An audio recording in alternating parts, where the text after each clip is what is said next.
Olá, bem-vindos ao De Frente com o Touro, programa de entrevistas que conversa com pessoas proeminentes do mercado. E hoje temos a honra de receber Roberto Chad. Ele é cofundador e CEO da Dots, aquele programa de fidelidade que é líder do varejo no Brasil. Roberto é formado em administração de empresas pela SPM e educação executiva de marketing pela Universidade de Harvard, a melhor universidade do mundo. Ele começou a empreender aos 17 anos, jovem, quando ainda estava na universidade. Há mais de 10 anos, dedicando-se à Dots, a empresa nasceu junto do boom da internet aqui no Brasil, lá nos anos 2000, e manteve os primeiros anos de vida focado no mercado online. Roberto, muito obrigado, viu? Eu que agradeço, Pablo. Prazer estar aqui com você. Uma honra aqui receber você aqui nos estúdios da Jovem Pan, viu? Uma história bacana, nossos espectadores não perdem por esperar.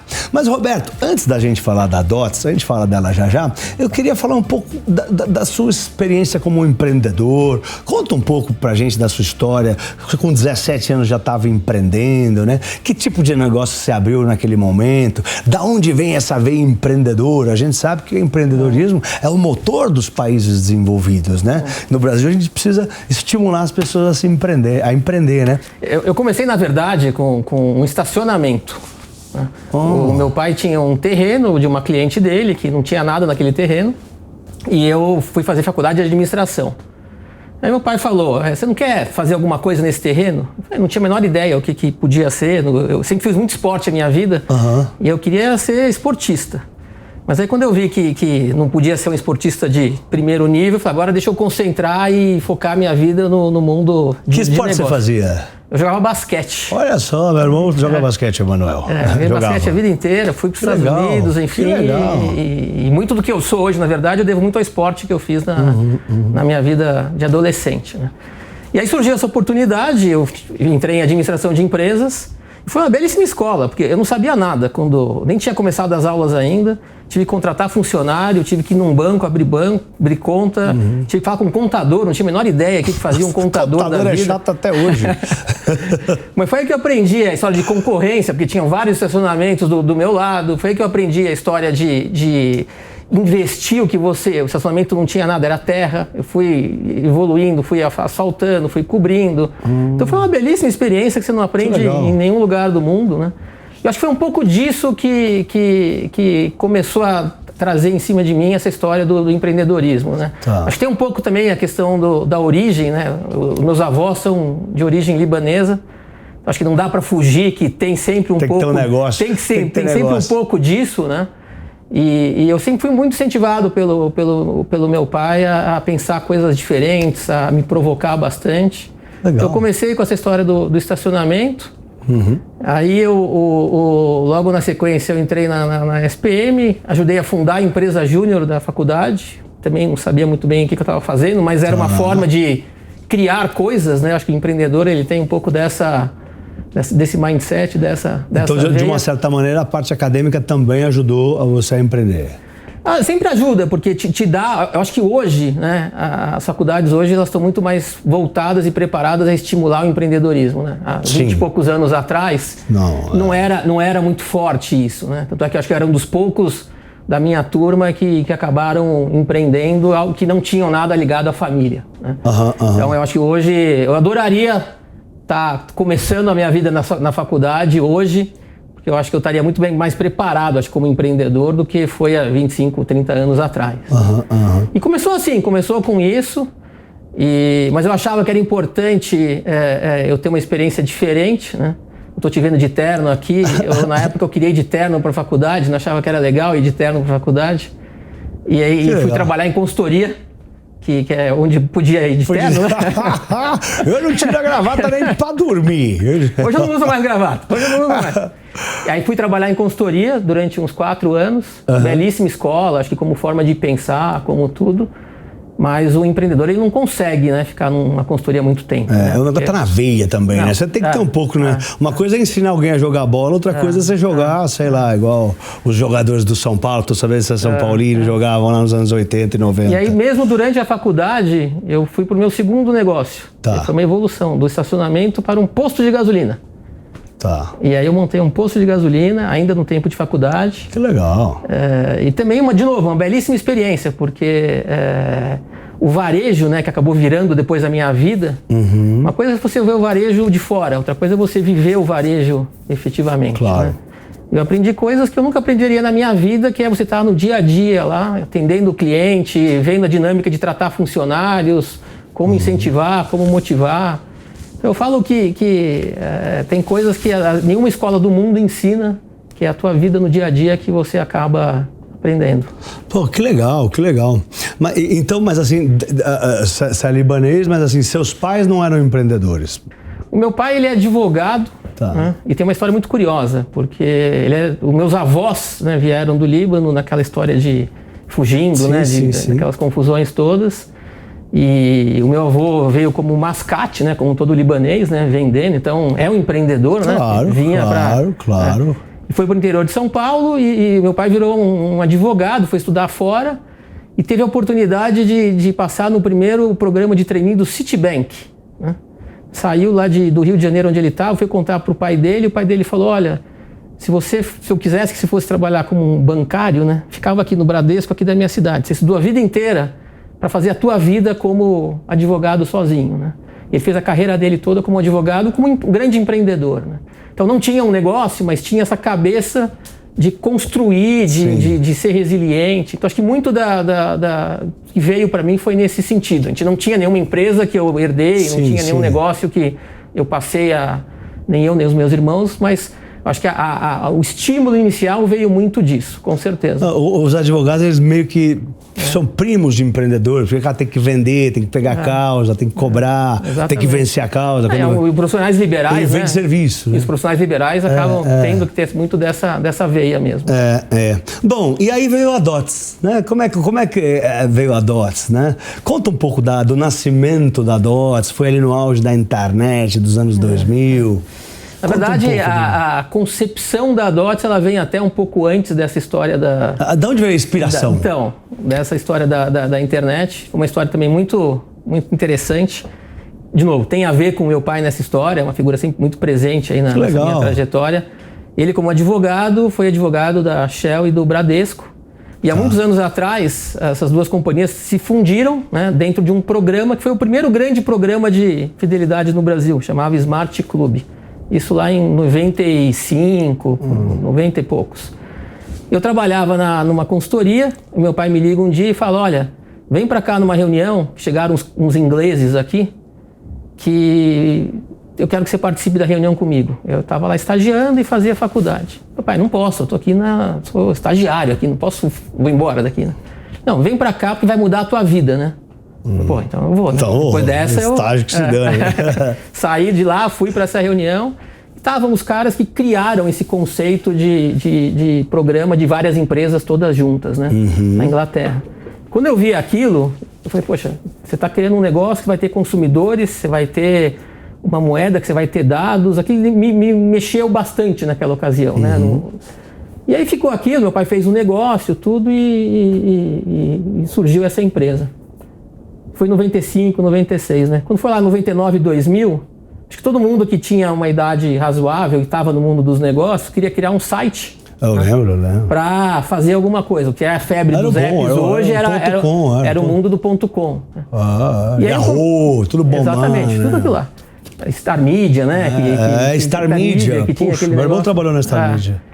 E aí eu e o meu irmão, a gente começou a olhar no mundo o que poderiam ser algumas ideias disso, né? E a gente se deparou com esses programas de pontos que tinham lá atrás na internet, lá fora. Inglaterra, Estados Unidos. A gente falou, poxa vida, é aquilo que o Smart Club fez aqui, que a gente queria fazer, né? Agora pela internet viabiliza, porque você consegue começar pequeno, né? E aí nós começamos literalmente na garagem, não é história de ficção, na garagem do lado da casa dos meus pais, eles tinham uma casa... Legal, uma história americana aqui, porque a Apple, a Google, o pessoal... Do lado lá, uma casa que eles tinham comprado para minha avó, acabou não indo, tinha uma garagem abandonada, a gente colocou uma mesa lá. Uau! E começou assim, começou com esse... Mas acho que o mais legal da história é que desde o dia zero, a gente falava que a gente queria criar um programa, uma plataforma que ia ter muito dado das pessoas. Porque dando a moeda DOTS ponto, você conhece o que as pessoas fazem, né? Claro. Ninguém nem falava naquela época em Big Data, ninguém nem pensava nisso. Demorou ainda para existir. Ninguém pensava nisso. Demorou muitos anos. Mas a gente sabia, olha, se eu vou ter consumidor, eu estou dando um benefício para o consumidor, vou ter relacionamento com ele, vou ter dado do consumidor, um dia isso vai ser muito valioso. Sem dúvida. E a gente vai poder fazer o que a gente quiser com esse negócio. Puxa, E aí foi que um visão, pouco dessa jornada. Obviamente demorou muito mais, né? Que todo mundo acha que empreender é fácil, né? Mas demorou muito mais do que a gente esperava, mas estamos aqui. Pô, que legal. Então você foi com muito pouco recurso mesmo. Você começou na garagem, um computador e é isso. Foi a gente, na história da DOTS, quer dizer, a gente teve, até o IPO que foi agora recentemente, a gente teve 10 milhões de dólares de investimento de fora. Total, o resto durante 20 anos. Durante 18 anos. O resto tudo foi investimento nosso, né? Do que a gente podia colocar de... Tá, 10 milhões de dólares de terceiros. De terceiros. Entendi. De terceiros. E o IPO veio em 2021, ano passado. O IPO veio ano passado. Tá, e por que você decidiu abrir o capital? Os recursos foram usados para quê? Ainda está usando os recursos? Quais que são os planos com o dinheiro que você levantou? A gente, ao longo dessa jornada toda da DOTS, quer dizer, então a gente começou, divido a nossa história em 3 fases, né? Tá. Tem a fase 1, que é a fase de 2000 a 2009, que eu chamo da fase do empreendedorismo puro, raiz. Tá. Garagem. Aquele negócio de acordar de manhã e não saber se chega na hora do almoço. Sim. Chegou na hora do almoço, feliz da vida. À tarde já dá um problema, de vez em quando você se acha um gênio, depois você está se achando o pior ser da humanidade, enfim. Mas cria uma resiliência muito forte, enfim. Claro. E a gente sobreviveu a esse período de uma forma, acho que, muito consistente. Esse período foi quanto tempo, mais ou menos? 9 anos. Nossa! É tempo para Dedéu. Altos e baixos, não foi só um período de altos e baixos, mas um período desafiador. Claro. Não tinha escala da internet também. Exatamente. Né? Se hoje a internet tem 5, 6% do comércio, imagina lá em 2005, era muito menos. Claro. Mas a gente viu, se a gente quer ter dados das pessoas e ser relevante na vida das pessoas, não adianta ficar só no mundo online. A gente tinha que ir para o mundo físico. Né? Daí em 2009, 2010, a gente tomou uma decisão de fazer um all-in, de ir para o mundo físico, ir para o varejo físico de verdade. Né? E aí foi a segunda fase da DOTS, onde a gente descobriu que o Brasil é muito regionalizado, né, no varejo. Os caipiras de São Paulo aqui, como eu, a gente acha que só existe Pão de Açúcar, Carrefour. Claro. Você vai em cada cidade do Brasil, você tem grandes supermercados, grandes farmácias daquelas regiões. São os líderes daquelas regiões, né? A gente descobriu isso e fez uma estratégia de efetivamente comer o Brasil pelas beiradas, sabe? Brincar de war lá, que você vai conquistando territórios. Que legal. Então a gente fez isso, foi conquistando territórios, foi para 16, 17 mercados do Brasil, montando operações regionais, fazendo parceria com os varejistas daquela cidade, com grandes players nacionais, enfim. Foi dominando esse negócio. Aí chega lá em 16, 17, eu já vou chegar na história do IPO, a gente falou, poxa, e agora? A gente é uma empresa só de loyalty? Ou a gente é uma empresa que tem muito dado, tem relacionamento com o consumidor, tem o acesso a empresas e pode fazer muito mais do que só efetivamente fazer os programas de fidelidade. Aí o meu irmão é um dos meus sócios, né? Ele trabalha junto há muito tempo, ele foi viajar também para vários lugares, foi para a China, tudo, e começou a ver os ecossistemas chineses, né? Os Alipays, os Tencents, criando grandes ecossistemas de relacionamento com consumidores e monetizando em produtos financeiros, monetizando em marketplace. E a origem deles era sempre uma origem de tenho dado, tenho consumidor, tenho uma plataforma promocional. A gente falou, poxa, a gente tem tudo isso aqui. Por que a gente vai ficar só no mundo de internet? E aí, quando a gente apertou o botão e decidiu que a gente precisava entrar nesse jogo de criar um grande ecossistema de benefícios, a gente viu que precisava de um funding muito maior. Não dava mais para ser só na geração de resultado da companhia. Né? Só que aí veio a pandemia, né? Isso foi em 2019, 2020. Vem a pandemia, né? Todo mundo acha que o mundo ia acabar. A gente segurou um pouco esse movimento. Mas aí, de repente, chega lá maio, junho de 2020, o mercado abre. Né? As empresas de tecnologia que tinham dados, que tinham consumidor, que tinha varejo, passam a ser uma espécie de queridinhas, né? As empresas vendo como um potencial, começa a tocar o telefone nosso, que a gente devia pensar nesse assunto. Na hora a gente olha, poxa, talvez não está na hora ainda, não é o momento, mas a gente viu, poxa, precisamos de dinheiro, precisamos de investimento para poder crescer. fizemos um foco muito grande nisso e em maio de 21 acabou dando certo, enfim. E vieram grandes investidores, sei lá, SoftBank, foi nessa rodada que foi vieram nessa rodada. grandes... A gente trouxe, na verdade... Farallon. Um privilégio, porque a gente trouxe como sócio... Sem dúvida. O Ant Group da China. Uau! Quer dizer, que é a maior empresa... Jack Ma lá, aquele baixinho rico lá, o magrinho. Então, trouxemos eles, quer dizer, a maior empresa, enfim, de tecnologia, de fintech do mundo. Eles entenderam fortemente qual que era o nosso... A Ant é a mesma da Alipay? Isso, é isso aí. Uau! Virou o Alipay, que é o app deles. Sim, o guarda-chuva deles virou a Ant Group. Caramba! Né? E eles agregam valor no negócio? E a gente virou a primeira empresa fora do mundo asiático que eles entraram como sócios. Caramba! Né? E eles agregam tecnologia? Imagino eu. Tô achando que sim. É espetacular, porque eles estão no conselho... Coisa, cara. Então, hoje mesmo, a gente teve reunião de conselho, o Doug, que é o vice-presidente deles, participou da reunião conosco. Estão no conselho, eles são acionistas, e a gente criou um acordo de cooperação, que é exatamente para isso, para transferência de know-how e tecnologia. Né? Que legal, cara. O único desafio, obviamente, é o fuso horário, né? Você acaba tendo Eu trabalhei numa empresa coreana, é terrível. Era 2 dias para um e-mail. Você mandava um e-mail, aí o cara acordava 12 horas depois, respondia o e-mail, aí eu acordava 12 horas depois, respondia o e-mail, e acordava 12 horas depois e respondia o e-mail. Então, é tipo assim, uma triangulada de e-mail era 2 dias. Então, através deles, né, e em conjunto com eles, a gente está desenvolvendo o que a gente chama de uma grande plataforma de monetização e de inclusão financeira e de comércio no Brasil, né? Usando os nossos dados, usando os nossos consumidores, usando a jornada de consumo que a gente está presente, tanto no varejo físico quanto no varejo online. E o varejo físico, você me comentou que ele é importante, né, hoje para vocês. O quanto que o varejo é importante para a Dots?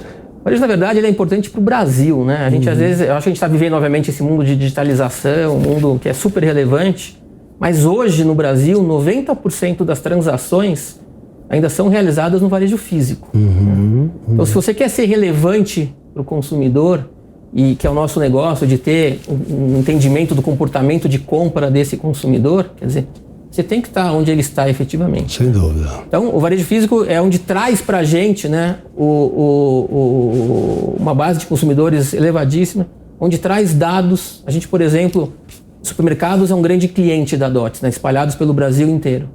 E a gente chega a ter o ticket da tua compra, item a item do que você compra. Uau. Isso é uma riqueza única. Uau, você sabe o que a gente gosta. E sabe muita coisa com base nisso. A gente criou um score de crédito usando o teu comportamento de compra. Se eu sei que você comprou um azeite mais sofisticado, de repente você começa a comprar um óleo só, isso dá um sinal de que você está provavelmente indo para uma linha de renda, provavelmente para algum tipo de desafio. O contrário é verdadeiro também. Que legal. Então, no final do dia, a gente é uma grande plataforma de engajamento de consumidores que tem muito dado. E para o consumidor a gente quer aumentar, dar benefício para ele, aumentar o poder de compra dele. Né? E para as empresas é gerar resultado para as empresas, gerar cliente, gerar freguês para as empresas. Muito interessante. E quais são as linhas que a empresa atua? Que linhas de negócio a Dots participa? Então, a gente tem três pilares principais. Né? A gente começou com um programa de fidelidade, que é como se fosse o motor dessa história. Né? Da mesma forma que para o Alipay o motor é o Alibaba, para a gente, o motor do ecossistema da Dots são os programas de fidelidade, principalmente no varejo físico. É algo que é muito difícil de ser copiado. Tá. Então, são programas onde varejistas contratam a gente para gerar mais clientes, para aumentar a fidelidade. E a gente faz isso, só que a gente pega os consumidores também que entram dentro do nosso ecossistema. Então, essa é a primeira linha de negócio. Daí a gente viu que com isso a gente está gerando consumidor e dado. Então vamos monetizar isso de outras formas. A gente criou uma segunda linha de negócio que é o marketplace, o digital commerce. Então, a gente tem um modelo onde todos os principais e-commerces do Brasil são nossos parceiros, Magalu, Amazon, B2W, enfim, todos eles, onde eles usam a Dots como uma forma de geração de clientes e nos pagam o take rate. Esse take rate a gente compartilha com o consumidor em cashback, em Dots, em benefícios. Essa é a segunda linha de negócio. Tá. A terceira linha de negócio, que é a que vai se tornar cada vez mais relevante, é a parte de serviços financeiros. Tá. A gente está entrando fortemente em serviço financeiro, a gente já tem uma atuação já há algum tempo, né? A gente tem cartão de crédito, a gente tem cartão cartão pré-pago, uma parceria grande com a Elo. A gente tem pagamento em mais de 7 milhões de estabelecimentos. Uau! E agora a gente está entrando no mundo de empréstimo pessoal. Acabamos de comprar uma fintech, que é a Noverde, foi anunciada há menos de 15 dias, para que a gente passe também agora a ter uma atuação em serviços financeiros, tanto na parte de empréstimo pessoal, quanto na parte de Buy Now, Pay Later, enfim, que é um negócio que está cada vez mais abrangente. Mas por quê? Unindo todas essas peças do ecossistema. A gente tem consumidor, a gente tem dado, a gente tem uma moeda, a gente tem a jornada de consumo, pluga aqui os parceiros financeiros e vamos dar crédito.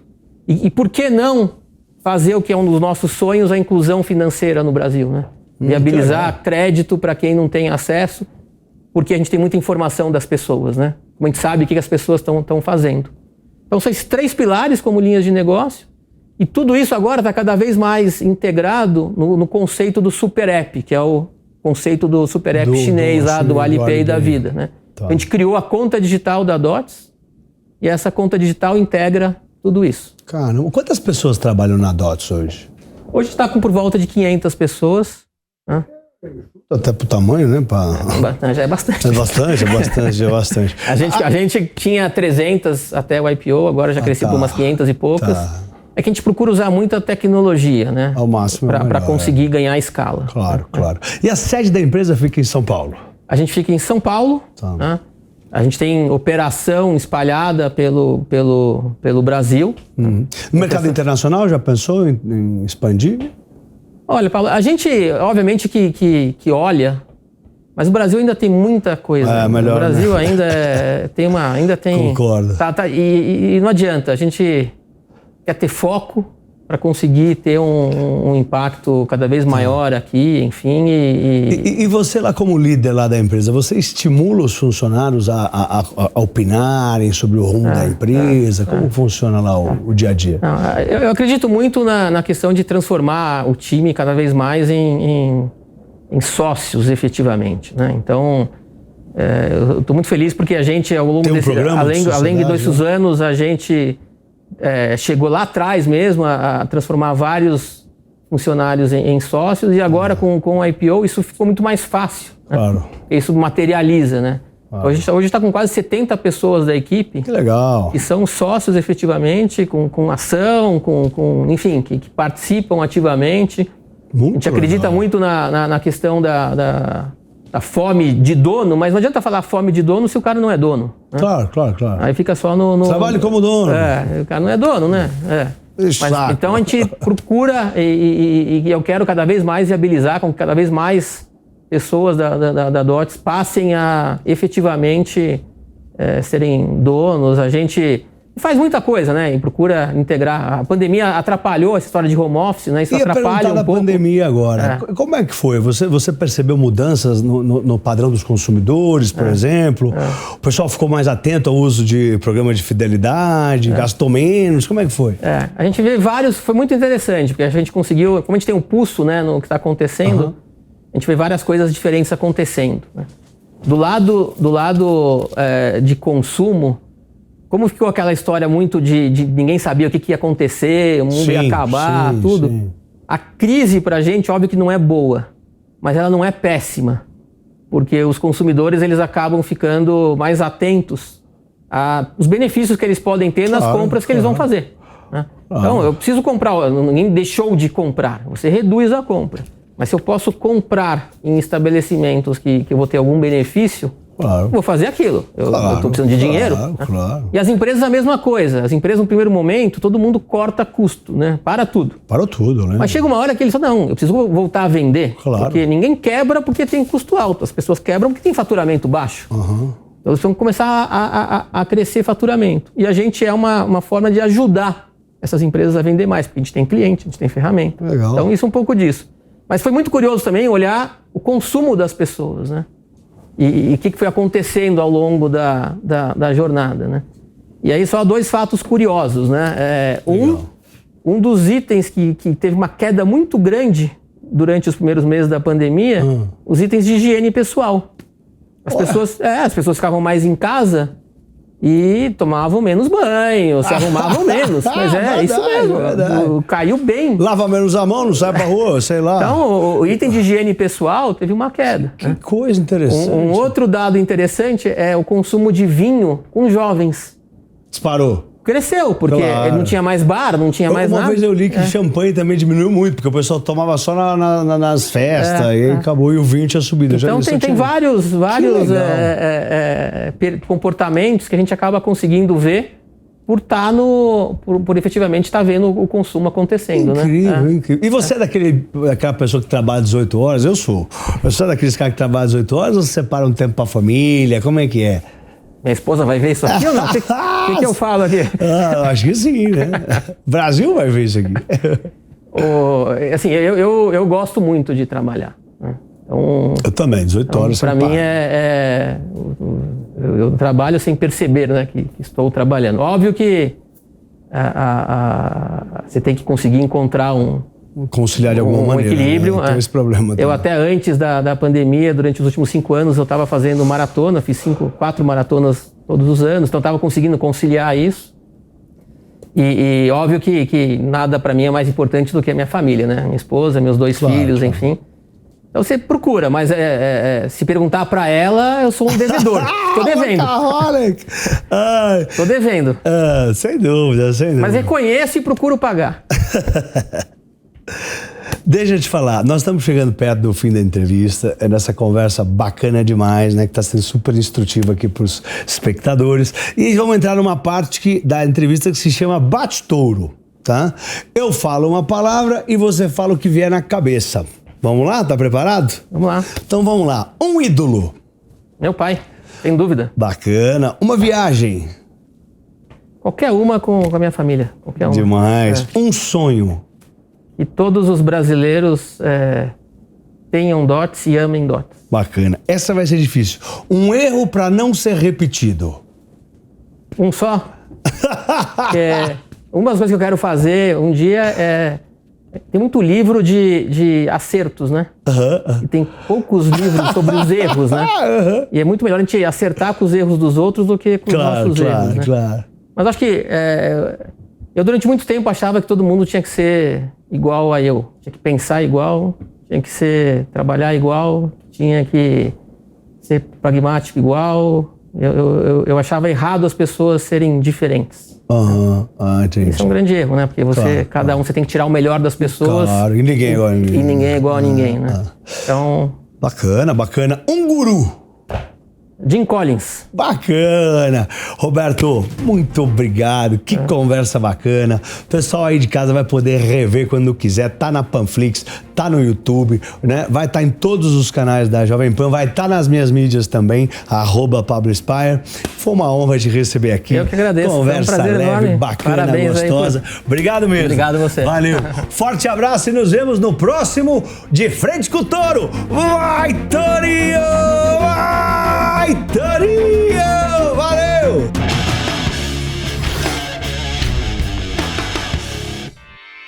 Realização Jovem Pan News.